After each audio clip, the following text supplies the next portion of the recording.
Hello everyone, this is Shaily Gulati. Welcome back to my YouTube channel Great Door. कैसे हैं आप सभी लोग? बढ़िया हो, फर्स्ट क्लास हो, हेल्दी फिट फाइन। उम्मीद करती हूँ बढ़िया होगे, फर्स्ट क्लास होगे और आज की क्लास के लिए रेडी भी होगे हो या नहीं, जल्दी से कमेंट बॉक्स में बता दीजिए। रेडी? चलिए, अच्छी बात है। तो स्टार्ट करते हैं आज की क्लास को। और अभी तक चैनल को सब्सक्राइब नहीं किया तो प्लीज़ चैनल को सब्सक्राइब कर दीजिए। अगर नहीं करेंगे तो नुकसान हो जाएगा, क्योंकि अपडेट्स, क्लास नोटिफिकेशन कुछ भी आप तक नहीं पहुंचेगा। तो जल्दी से चैनल को सब्सक्राइब कर दो। और ऑलरेडी सब्सक्राइब कर चुके हो और ऑलरेडी क्लासेस देखते ही हो अगर, तो आपको पता ही होगा हम डिटेल डिस्कशन करते हैं, मज़ेदार एग्जाम्पल्स के थ्रू हम चीज़ों को समझते हैं। तो लाइक कर देना अगर क्लासेस अच्छी लगती हो, तो ज़्यादा से ज़्यादा शेयर भी कर दो, क्योंकि स्टार्टिंग फेज है ग्रेट डोर का, तो ज़्यादातर स्टूडेंट्स के पास क्लासेस नहीं पहुंच पा रही हैं, वो बेनिफिट नहीं ले पा रहे हैं क्लासेस का। तो प्लीज़ ज़्यादा से ज़्यादा शेयर करिए। कोई भी हो, फ्रेंड्स, रिलेटिव, फैमिली मेम्बर, कोई भी, तो उसके साथ जल्दी से शेयर कर दो।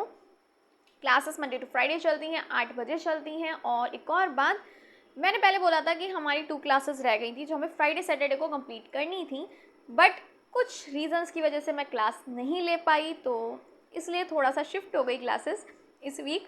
उसके लिए पहले तो सॉरी जो 2 क्लासेस स्किप हुई, बट देखो थोड़ा बहुत रह गया ना, 1-2 क्लासेस का, वो डिटेल में पढ़ना ज़रूरी है। मैंने कुछ प्रीवियस ईयर के पेपर्स देखे, तो कुछ क्वेश्चंस थे जैसे प्रॉपर्टी प्रिंसिपल से आ रहे थे, जिनको डिटेल में पढ़ना ज़रूरी था। जैसे हमने कम्युनिकेटिव और ये सारी प्रॉपर्टीज़ काफ़ी सारी पढ़ी थी, आई थिंक 10 to 14 पढ़ी थी, और उससे रिलेटेड क्वेश्चन हमें देखने को मिलते हैं।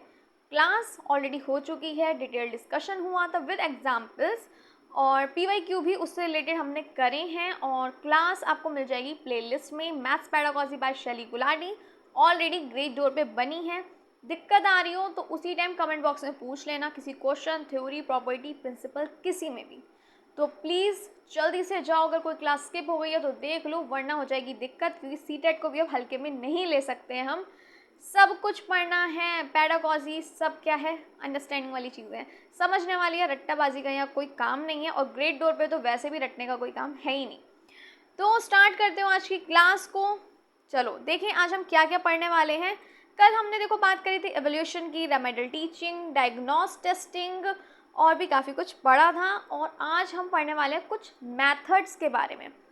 कुछ स्टूडेंट्स सोच रहे हो कि हमने मैथड तो पढ़े थे, इंडक्टिव एंड डिडक्टिव, जिससे रिलेटेड मोस्टली सीटेट में क्वेश्चन आता ही है, चाहे CTP हो, मैथ्स हो, क्वेश्चन तो देखने को मिल ही जाता है। लेकिन वो तो हम पढ़ चुके हैं, फिर और कौन से मैथड्स? यही तो बात है, क्योंकि हमें लगता है कि हमने जो पढ़ लिया वो इनफ है, लेकिन इनफ नहीं है। सीटेट का भी लेवल अब हाई हो गया, समझदार हो गए हैं ज़्यादा ही, उन्हें पता है कि अब हमें लेवल हाई करना है। कंपटीशन ऑलरेडी बहुत है, सभी समझदार हैं अपने आप में, कोई भी एग्ज़ाम दे रहे हो लेवल हाई ही होता जा रहा है। तो और भी मेथड्स हैं जो आज हम देखने वाले हैं, बहुत सारे हैं। आज हम टोटल 10 मेथड्स डिस्कस करने वाले हैं, जिसमें समझना ज़रूरी है, like problem solving, kindergarten method, और कौन सा, उसके लिए क्लास अटेंड करो पूरी और कॉपी पेन लेके बैठ जाओ।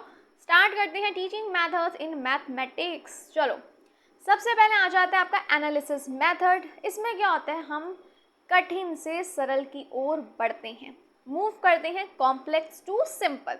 अ difficult problem is broken into smaller and understandable part. कोई भी प्रॉब्लम है ना, कोई भी समस्या है, कोई भी क्वेश्चन है, तो क्या हो रहा है, एक डिफ़िकल्ट क्वेश्चन है तो उसको हम क्या कर रहे हैं, कॉम्प्लेक्स से सिंपल की ओर जा रहे हैं, छोटे छोटे भागों में तोड़ के हम उसे समझते हैं। वो हो जाता है आपका एनालिसिस मेथड। नोट करना चाहो तो कर दो। In this method we move from complex to simple. A difficult problem is broken into smaller but understandable part. छोटे छोटे भागों में तोड़ के हम समस्या का समाधान निकालते हैं, समस्या को समझते हैं, कैसे सॉल्व करना है, कैसे चीज़ें होंगी, छोटे छोटे टुकड़ों में बांट के चीज़ों को समझ के हम करते हैं हल। समझ आया एनालिसिस मेथड या नहीं आया? जल्दी बताओ, जल्दी जल्दी जल्दी से बता दो, किसे किसे समझ आया। अच्छा, इसे हिंदी में पता है क्या बोलते हैं? एनालिसिस मेथड को हम बोलते हैं विश्लेषण विधि। मेथड हो गया आपका विधि, विश्लेषण विधि।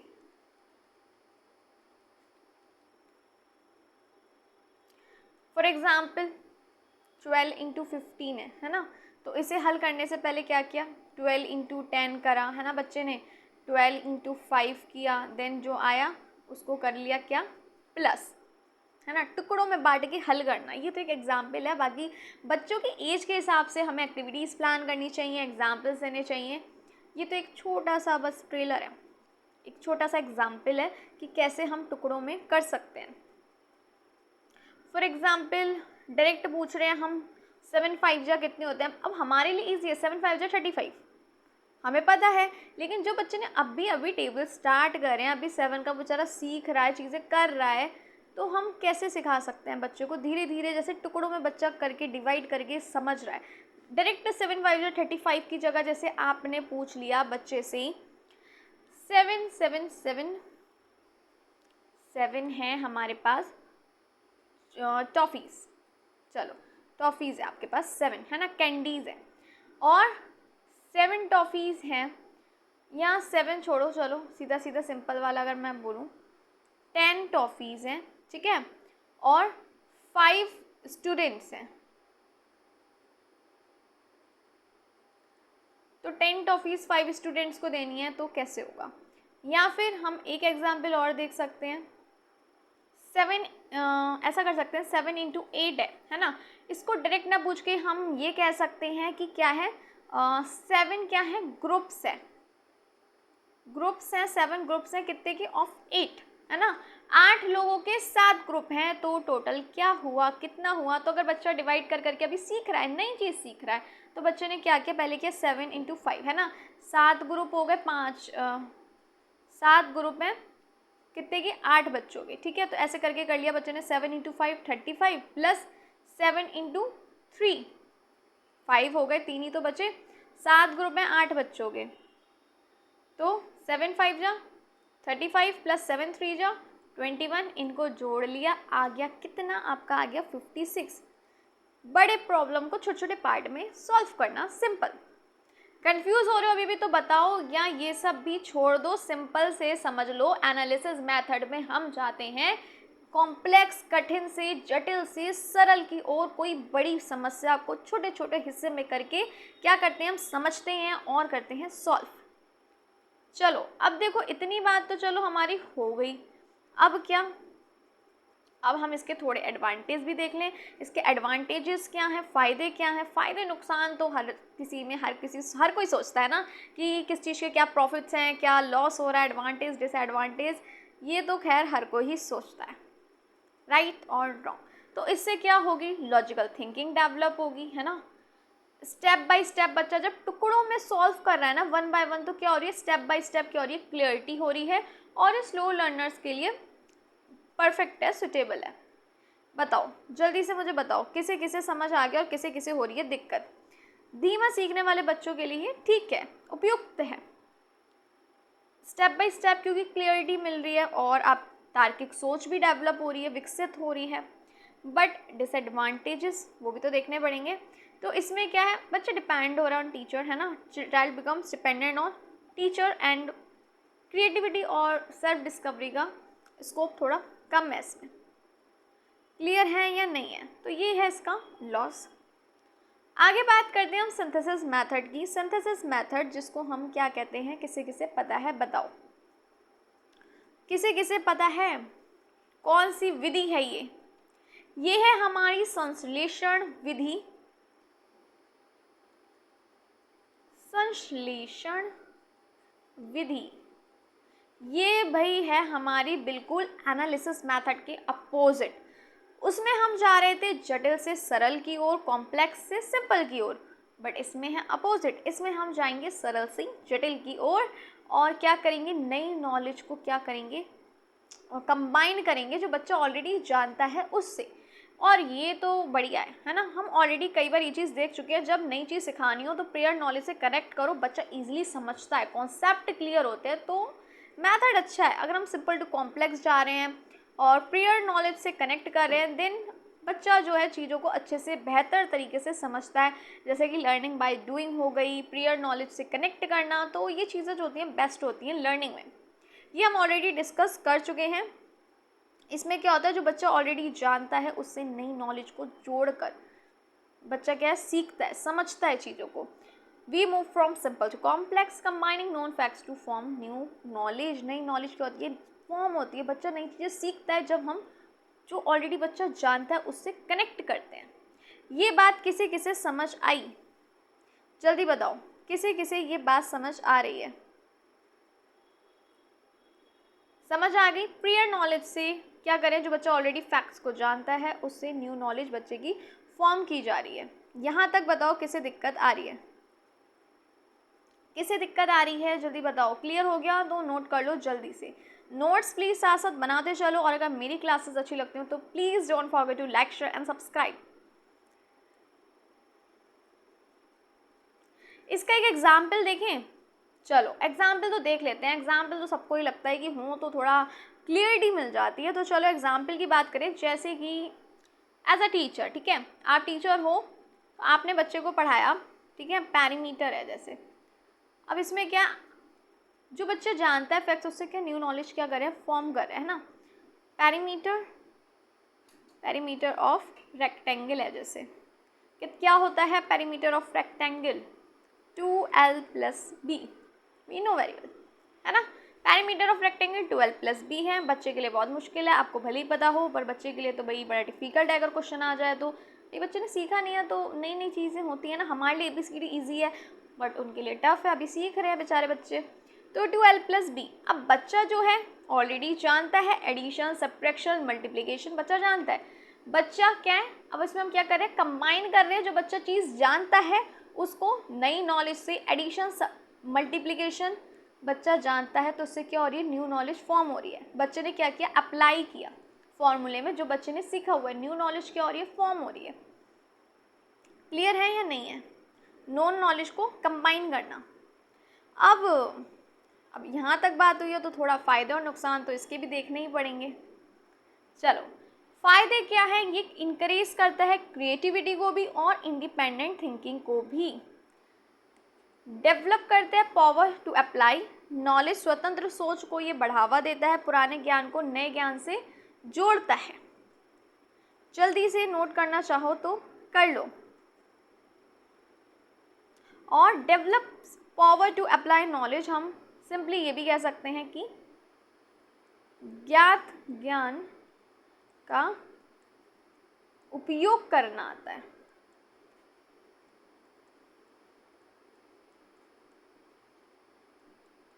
अब किसी चीज़ के फ़ायदे हैं तो कहीं ना कहीं थोड़ा बहुत तो नुकसान चलता है ना, हो ही जाता है।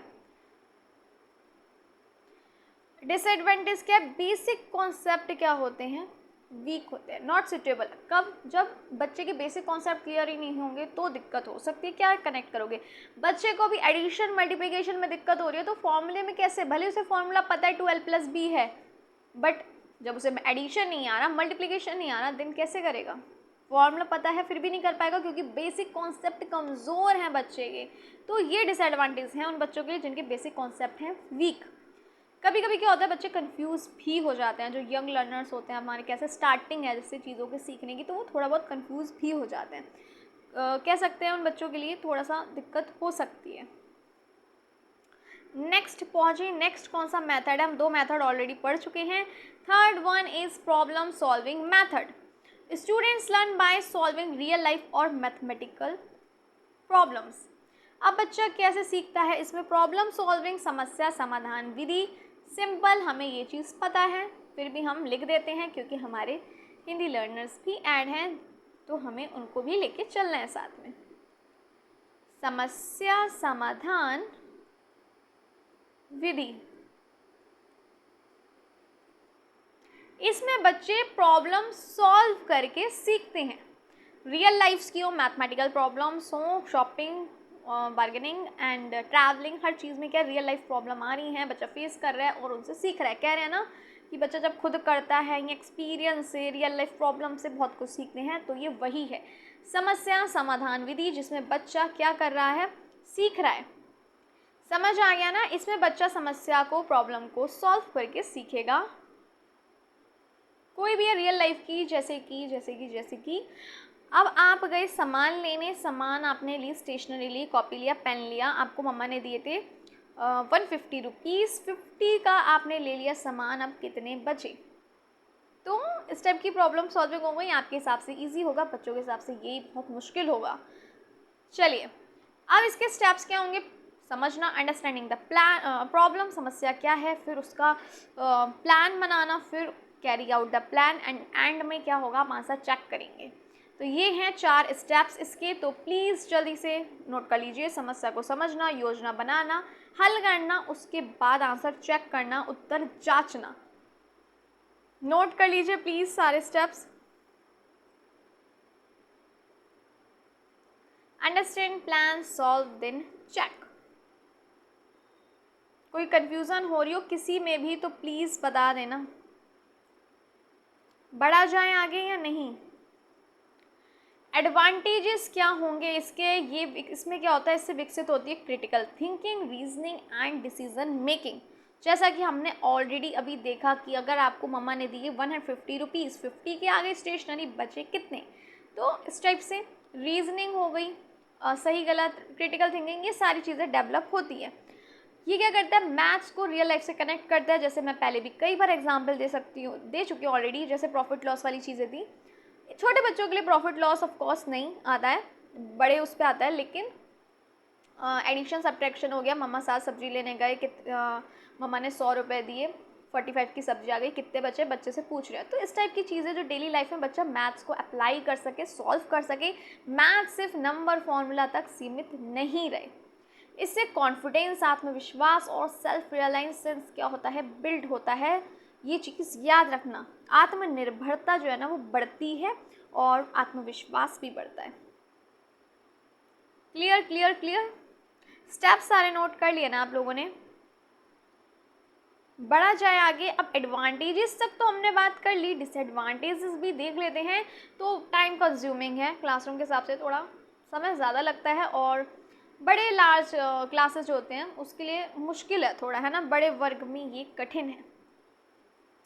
नेक्स्ट प्रॉब्लम सॉल्विंग के बाद आ जाता है आपका, देखो अब क्वेश्चन एक्सप्लोरेटरी मेथड से भी लिखा हुआ आ सकता है, डिस्कवरी लिखा हुआ भी आ सकता है, और ह्यूरिस्टिक मेथड भी आ सकता है। तीनों एक ही बात है, एक ही नाम है, एक ही विधि है, बट एग्ज़ाम में कौन सा आ जाए अब ये तो कह नहीं सकते। तो हमने तीनों ही मेंशन कर दिए हैं, हमें तीनों नाम पता होने चाहिए, ताकि अगर एग्ज़ाम में क्वेश्चन आए तो हमारा मार्क्स बिल्कुल कट नहीं होना चाहिए। तो ये तीनों ही एक ही विधि है, चाहे आप एक्सप्लोरेटरी बोल लो, डिस्कवरी बोल लो, या बोलो ह्यूरिस्टिक, है ना, अन्वेषण, खोज विधि, कुछ भी कह लो। इसमें क्या हो रहा है, students discover concept themselves with teacher guidance. Teacher की गाइडेंस से बच्चा क्या करता है, कॉन्सेप्ट को क्या कर रहा है, खुद से खोज रहा है, डिस्कवर कर रहा है। और जल्दी से नोट कर लीजिए आप, इसमें बच्चे स्वयं प्रयोग करके ज्ञान प्राप्त करते हैं, खुद डिस्कवर करते हैं, और टीचर की गाइडेंस से। और खुद से चीज़ हो रही है तो फिर एक्सप्लोर, डिस्कवरी, तो ये तो फिर बढ़िया है, बेहतर तरीके से लर्निंग होती है। यहाँ तक कोई दिक्कत, समस्या, परेशानी तो बताओ। Any confusion, any doubt, any question? Clear हो गया? चलो, अब ये बात हो गई। तो एडवांटेजेस, ये क्या, लर्निंग बाय डूइंग को प्रमोट करता है। जैसा कि मैंने आपको बोला था, लर्निंग बाय डूइंग, बच्चा जब खुद से करता है, एक्सप्लोर कर रहा है, क्रिएटिविटी हो गई, बेस्ट लर्निंग होती है, कई बार बता चुकी हूँ। और जब बच्चा खुद से चीज़ों का एक्सप्लोर, एक्सपीरियंस से जुड़ जाए, रियल लाइफ से कनेक्ट होती हैं, लर्निंग बाय डूइंग हो गई, देन लर्निंग बेस्ट होगी, और वो नॉलेज होगी लॉन्ग लास्टिंग। शॉर्टकट वाला क्योंकि यहाँ काम नहीं है, बच्चा एक्सप्लोर कर रहा है, डिस्कवर कर रहा है, और इससे क्या है, ये क्या क्रिएट करता है, जॉय ऑफ लर्निंग भी और क्यूरियोसिटी भी। क्योंकि अगर आप खुद से कुछ कर रहे हो देन लर्निंग बेस्ट होगी, क्यूरियोसिटी भी होगी, और आप खुशी से करोगे। होता है ना, जब अपने मन का कुछ करते हैं तो एक अलग ही खुशी मिलती है, और ज़बरदस्ती का काम कर लो लेकिन उसमें कोई खुशी नहीं है, कोई फन नहीं है, कोई जॉय नहीं है, बस ज़बरदस्ती का है वो।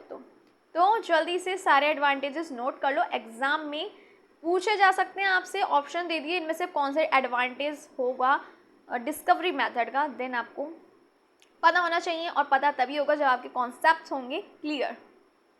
जल्दी से कर लीजिए।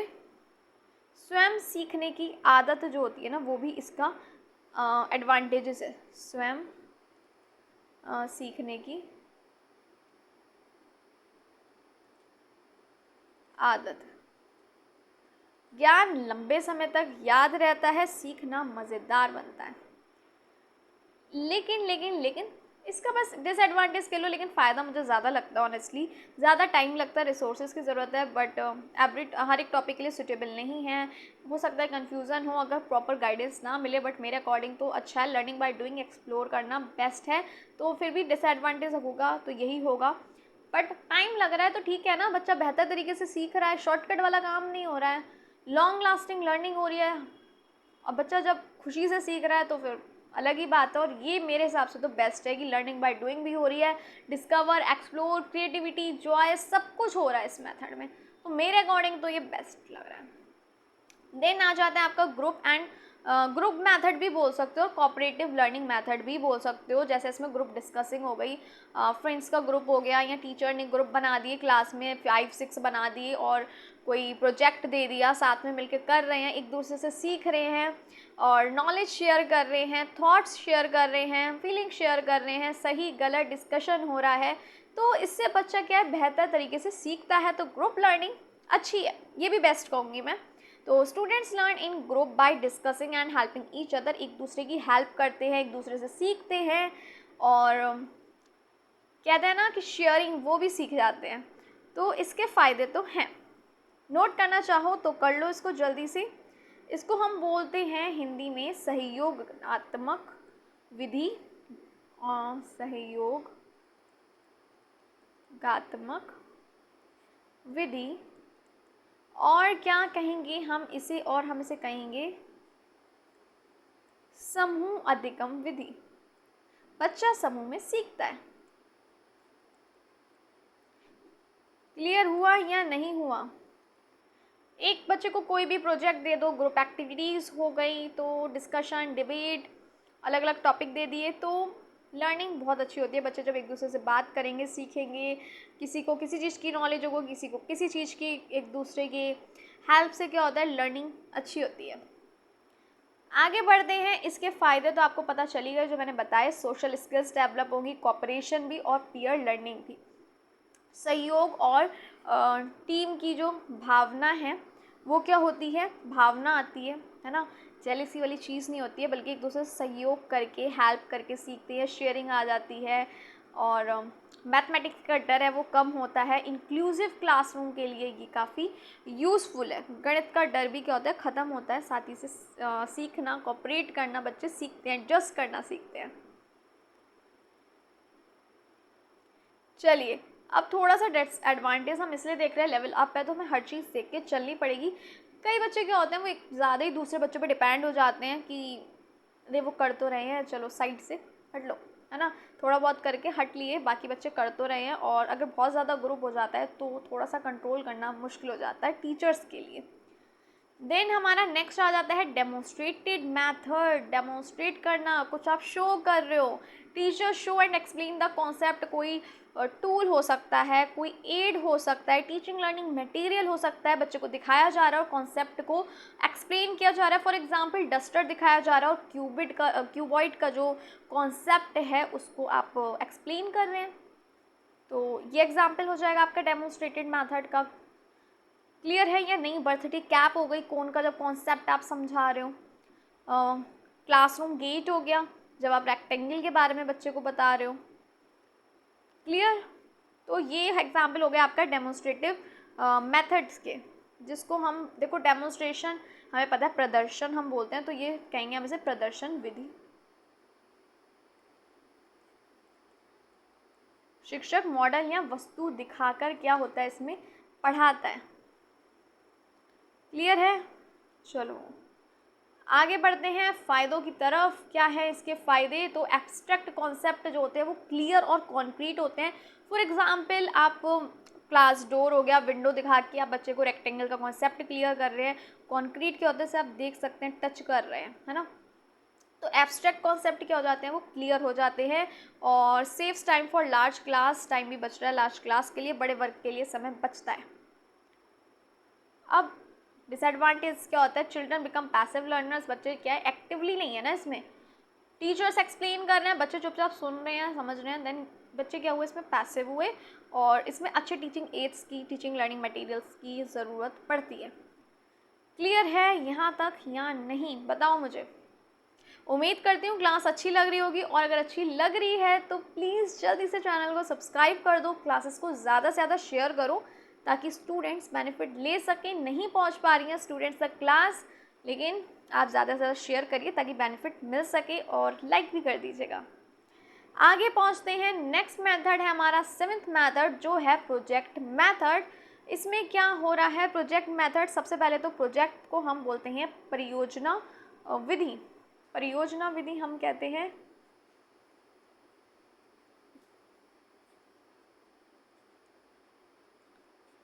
अब क्या है, इसमें students learn by doing practical projects related to real life. बच्चे जो है प्रैक्टिकल जो प्रोजेक्ट्स होते हैं जो रियल लाइफ से कनेक्टेड होते हैं वो करके सीख रहे हैं। Learning by doing, learning by doing हो रही है तो बढ़िया है, खुद बच्चे करके सीख रहे हैं प्रोजेक्ट्स जो रियल लाइफ से कनेक्टेड है तो बेस्ट है। रियल लाइफ से भी कनेक्ट है, लर्निंग बाय डूइंग भी है, तो बच्चे वास्तविक जीवन से जुड़े प्रोजेक्ट बना के जब सीखते हैं।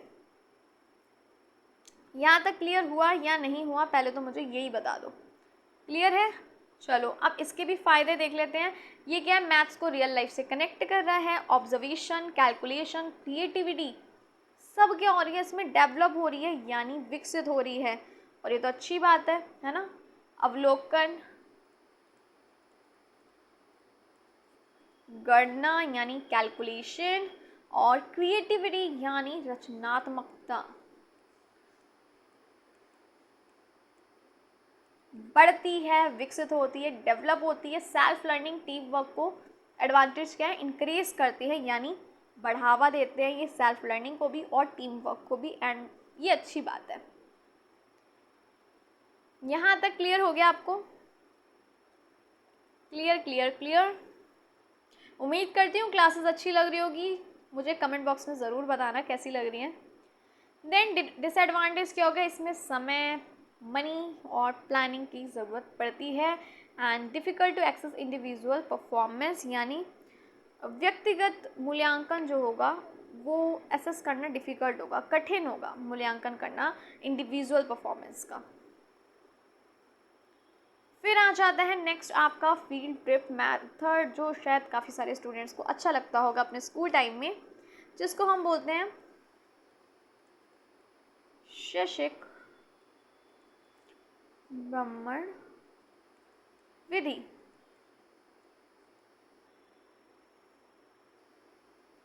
जैसे कि बच्चों को फील्ड ट्रिप पे ले जाया जा रहा है, बच्चे रियल लाइफ से चीज़ों को सीख रहे हैं, addition, subtraction, shopping, bargaining, profit loss, सब कुछ of course according to age level. Students are taken outside the classroom for real life learning. बच्चा रियल लाइफ से चीज़ों को कनेक्ट कर पाता है, जोड़ पाता है, सीख पाता है और समझ पाता है। ये तो मैथ्स की बात हो गई। अगर हम साइंस साइड भी जाएँ, फ्लावर्स के बारे में जा रहे हैं तो बच्चे को फील्ड ट्रिप पे ले जा रहे हैं, बॉटनिकल गार्डन ले जा रहे हैं, बच्चा देख रहा है, सीख रहा है, समझ रहा है, एक्सप्लोर कर रहा है, ऑब्जर्व कर रहा है, तो लर्निंग बेहतर होगी। सेम एज़ अगर हम बात करें मैथमेटिक्स, तो बच्चा अगर बाहर जा रहा है, फील्ड ट्रिप पे ले जा रहा है, बच्चा चीज़ों को खरीद रहा है, रियल लाइफ में मैथ्स को कनेक्ट कर पा रहा है, तो लर्निंग अच्छी होती है। तो फील्ड ट्रिप मेथड भी अच्छे हैं। एडवांटेजेस क्या है, प्रैक्टिकल एक्सपोजर होगा, प्रैक्टिकली बच्चे जा रहे हैं, चीज़ों को डिस्काउंट, बार्गेनिंग सब कुछ हो रहा है, और वही चीज़ आ गई, provide real life and practical exposure. और इससे जो है बच्चा लर्निंग जो है इंटरेस्टिंग भी होती है और मीनिंगफुल भी होती है ना, रोचक भी होगी और अर्थपूर्ण भी होती है। बट फ़ायदे हैं तो नुकसान होंगे, देखते हैं, थोड़े बहुत तो होते हैं ना। इसमें देखो ऑफ कोर्स फील्ड ट्रिप पे जा रहे हो, रुपीज़ की ज़रूरत है, तो फाइनेंशियल रिसोर्स की भी ज़रूरत है और टाइम की भी ज़रूरत है। टाइम ज़रूरी है, बिना टाइम के कैसे जाओगे, और हर बार हर एक टॉपिक के लिए आप फील्ड ट्रिप पे नहीं जा सकते हो, पॉसिबल नहीं है ना। हर एक टॉपिक सिखाना है, देन फील्ड ट्रिप पे जा रहे हो, हर एक क्लास को आप डेली लेके जा रहे हो, नहीं हो पाता पॉसिबल। कहाँ साल में एक बार ही लेके जाते हैं ज़्यादातर स्कूल में, तो पॉसिबल नहीं है। बढ़ते हैं हम अपने नेक्स्ट विधि की और, लैबोरेटरी मेथड होती हैं मैथ्स लैब। तो उसमें क्या होता है, बच्चा सीखता है मैथ्स लैब में कुछ इंस्ट्रूमेंट्स, मॉडल और एक्सपेरिमेंट से। फिजिक्स लैब वो होती हैं जैसे केमिस्ट्री होती है, बॉटनी, जूलॉजी, वैसे ही होती है आपकी मैथ्स लैब। इसमें बच्चा मॉडल्स की हेल्प हो गई, इंस्ट्रूमेंट्स, एक्सपेरिमेंट से चीज़ों को सीखता है, समझता है और कॉन्सेप्ट होते हैं क्लियर। लेबोरेटरी को हम बोलते हैं प्रयोगशाला, और ये चीज़ हमें पता है। तो ये हो गई आपकी प्रयोगशाला विधि। क्लियर है या नहीं, बताओ, जल्दी जल्दी बताओ। क्लियर हो गया? अब इसमें क्या है बच्चा, चीज़ों को वहाँ पे मॉडल्स होते हैं अलग अलग, है ना। जैसे कि हमने अबैकस, छोटे बच्चों की बात करी हमने, तो उनके हिसाब से अबैकस है, उससे प्लेस वैल्यू बच्चे को सिखाई जा रही है, एडिशन सब्ट्रैक्शन सिखाया जा रहा है, तो एज के हिसाब से चीज़ें होती हैं। फ़ायदे क्या हैं इसके, बच्चा खुद से सीखता है, एक्सपेरिमेंट से सीखता है, डर जो है वो निकल जाता है, एब्स्ट्रैक्टनेस जो होती है वो भी, remove fear and abstractness from maths. ये लॉन्ग टाइम अंडरस्टैंडिंग होती है। ऑफ कोर्स अगर कोई चीज़ रियल लाइफ से कनेक्ट है, लर्निंग बाय डूइंग हो रही है, बच्चा एक्सप्लोर कर रहा है, एक्सपीरियंस से सीख रहा है, देन क्या होगी, लॉन्ग टर्म अंडरस्टैंडिंग होगी ही, क्योंकि यहाँ पर रट्टाबाजी नहीं हो रही। क्लियर है? यहाँ तक क्लियर हुआ या नहीं हुआ? याददाश्त जो होती है ना वो मजबूत होती है इससे। बताओ जल्दी। और गणित का डर भी मिट रहा है तो बहुत अच्छी बात है, कि मोस्टली स्टूडेंट्स को मैथ से डर लगता है, इंक्लूडिंग मी। नेक्स्ट है इसकी डिसएडवांटेज, तो प्रॉपर लैब फैसिलिटीज़ की ज़रूरत है, ऑफकोर्स है, और हर एक स्कूल के पास ऐसे रिसोर्सेज नहीं होते हैं। तो ये हैं इसके कुछ डिसएडवांटेजेस। यहाँ तक की बात किसे किसे समझ आई? हर जगह देखो उपलब्ध नहीं होती है। नेक्स्ट पढ़ें हम अपना लास्ट कौन सा मेथड है, वो है हमारा kindergarten method. Play way method है, छोटे बच्चों के लिए होता है, ये चीज़ आप जानते होंगे। गेम्स के ज़रिए, सॉन्ग्स, राइम्स, एक्टिविटीज़ के ज़रिए बच्चों के कॉन्सेप्ट क्लियर करे जाते हैं। जैसे कि पेन के ज़रिए काउंटिंग सिखाई जा रही है बच्चों को, अगर एडिशन सब्ट्रैक्शन कलर्स से, ब्लॉक्स की हेल्प से शेप समझाई जा रही है, एक्टिविटीज़ कराई जा रही हैं, सेंड वाली एक्टिविटीज़ हो रही हैं।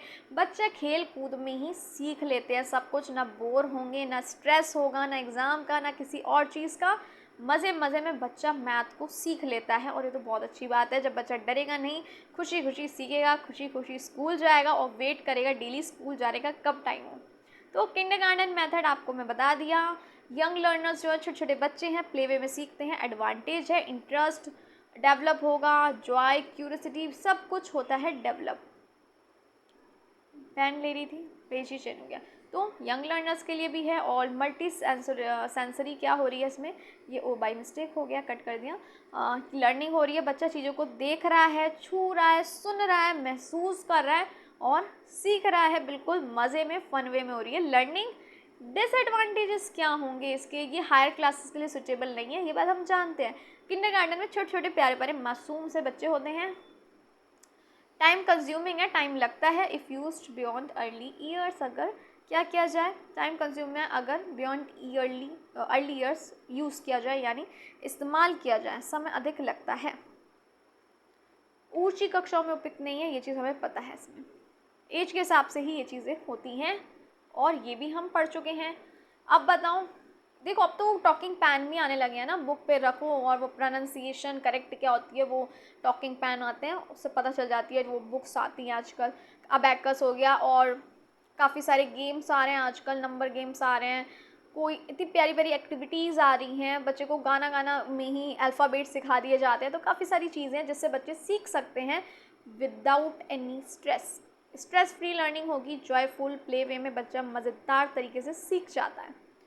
और फिर अच्छी बात है ना, जब डर नहीं है, फोबिया नहीं रहेगा, वरना तो बच्चा जाने से ही डरेगा। तो अच्छा मेथड है। यहाँ तक की सारी कहानी समझ आई, सारे मेथड काफ़ी इंपॉर्टेंट है, इंटरेस्टिंग है, और एग्ज़ाम में से रिलेटेड क्वेश्चन आते भी हैं। और आज की क्लास आपकी यहीं समाप्त होती है। फिर मिलूँगी आपसे अब कल रात को 8 बजे, same time, same grade door पे ही। तब तक के लिए रिवीजन करते रहो। क्लास आज की अच्छी लगी हो तो कमेंट बॉक्स में ज़रूर बताइएगा, ज़्यादा से ज़्यादा शेयर करो। सब्सक्राइब नहीं किया तो प्लीज़ सब्सक्राइब कर लो, और मिलती हूँ फिर आपसे कल 8 बजे। तब तक के लिए bye bye, take care of yourself and your family. Thank you for watching.